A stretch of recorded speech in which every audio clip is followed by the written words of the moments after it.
สบายดีเจ้าซื้อหยังซื้อฟ้ามีแฟนแล้ววะอืมโสด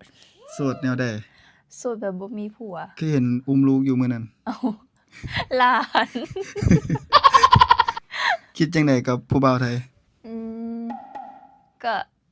เบิ่งบ่าวไทยก็คือคนเจ้าชู้นี่แหละแต่ก็สิเจ้าชู้แหละมั้งเจ้าสู้แนวใดเคยลองแล้ววะอืมยังบ่เคยแต่ก็เบิ่งคือคง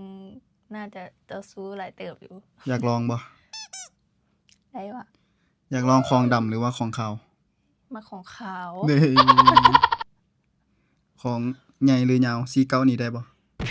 อืมน้อยเฮ้ยอะสีเก่าก็มีหัวใจเด้52ซะนี่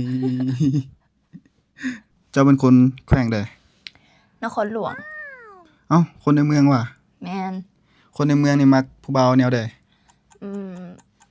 สเปคบ่มีตายตัวแต่ว่าแบบใดก็ได้แบบข่อยนี่ได้บ่ได้ นี่ ได้แล้วเนาะข่อยรอบัดนี้ ข่อย56เด้ไหวอยู่บ่56ก็ไหวนี่เดี๋ยวมื้อแลงเราเจอกันนะมาติล่ะจัดไปปิดกล้อง